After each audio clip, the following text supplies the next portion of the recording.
With school now fully underway, college counseling centers, which have faced increased demand in recent years, are still in short supply of one key demographic: men.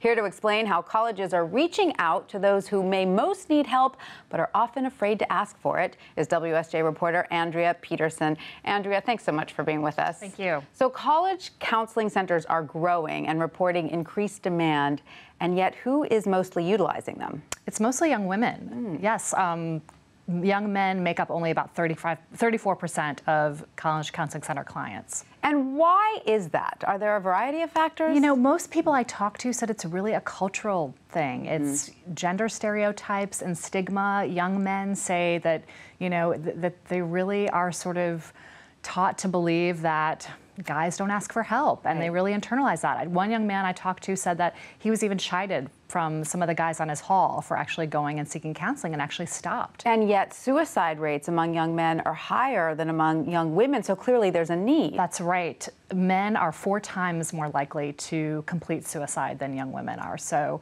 there's clearly a need. And also there's alcohol and drug abuse rates are higher among young men. And guys are actually more likely to sort of self-medicate with drugs and alcohol when they are in distress. Yeah, I was going to ask about that, the way that alcohol plays a role in how men respond often to depression or stress. Right. I mean, several college counseling center directors told me that actually depression can look very different in young men than it does in young women. You know, men, it's acceptable for them to express anger, so they might act out, and also they're more likely to sort of, you know, kind of block it out with drugs and alcohol. Absolutely. And so what are some of the ways that college counseling centers are trying to reach these young men? I mean, they're getting really creative. You know, at Ohio State, they actually have they're doing a disc golf game where the counseling center is. So at every sort of target, they're trying to spark conversations around mental health by asking guys questions about, you know, what masculinity means to them. And they're also doing broga, which is yoga for guys. I love that. And it's basically to teach stress reduction tactics. A lot of schools are actually reaching out to fraternities, to clubs, to other, you know, they say that they really can't expect to just sort of sit in the counseling center and have the men come in. No, they need to get out to where the guys are hanging out. And it's interesting how even the group discussion model changes a little bit for men, doesn't it? Right. I mean, a lot of and because there has been this real surging demand in college counseling centers, they have gone more toward, you know, group therapy. And men's groups traditionally have kind of struggled in the past because guys weren't